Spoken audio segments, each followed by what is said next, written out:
my name is John from CMR Electrical, and today I'm going to talk about how to add another sensor to our radio frequency water leak detector alarm, otherwise known as the RFWD. Over here we have one already set up.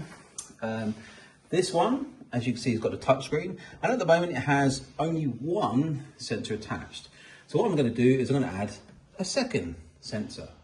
So the first thing I'm going to do is on the alarm panel is I'm going to press the help button, and you can see at the top right there's add sensors. So I'm going to click the add sensors, and at the moment you can see that there is just one connected to this alarm panel.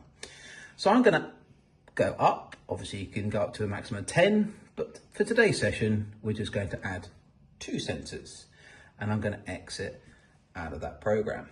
Okay, so I'm going to move the first sensor out of the way, and we're going to start adding this second sensor to this alarm panel.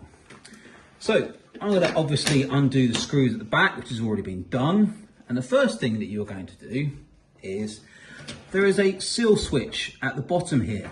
Now I'm going to move the switch up. So this is number 2. So I'm going to make this the second sensor. And obviously if you had a third or a fourth, you need to just move just one of these deal switches so that it'll tell the right number sensor that will be detected by the alarm panel. So at the moment, it is in number 2. So this is going to be our second sensor. Right, the next thing you'll notice is obviously I haven't added a battery, and that's on purpose. So what I'm going to do is I'm just going to loosely place it without connecting it. And you can see that on the RF antenna module, there's a little switch. So what I'm going to do is I'm going to hold the switch down, and now I'm going to place the sensor. And what you're looking for is there'll be an LED light that will also light up here. So I hold the switch down, you see it flashed, leave it held for 5 seconds, and you can see it continuously lighted. Okay, what that does, it just resets the factory settings of the module. So what I'm now going to do is I'm going to set this module to LoRa 3. So what I'm going to do is I'm going to press the switch just once, press it again, flashes twice, press it again, 3 flashes, one more time, there'll be 4 flashes. I'm going to leave it.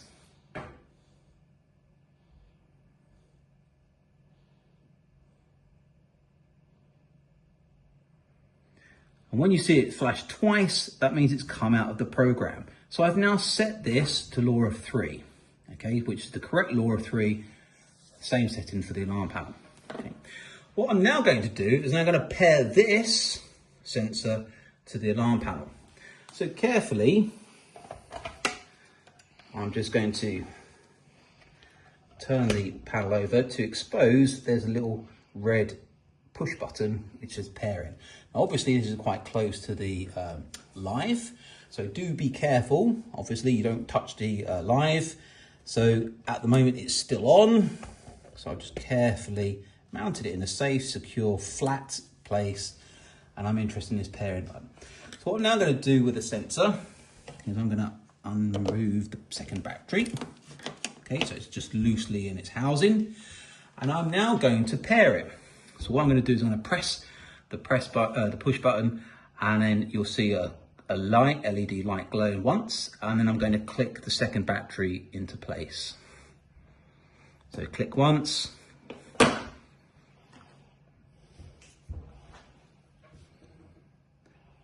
Okay, you can see it double flashed, so that means it is now paired. Okay, so what I'm now going to do is I'm going to now carefully, without touching the live, place it so you can see the screen. So I'm now going to test it. So at this moment in time, obviously you can put the housing back with the screws, but for this demonstration I'm going to test with the detection cable and just double check before I put this on a wall or wherever you want it to make sure it goes to the alarm. So I've got some water here, so you'll get just a jug of water, and what you need to do is you need about 15 centimeters of the cable, and you're just going to literally dip it into the water. You can hear it beep. That's the sensor.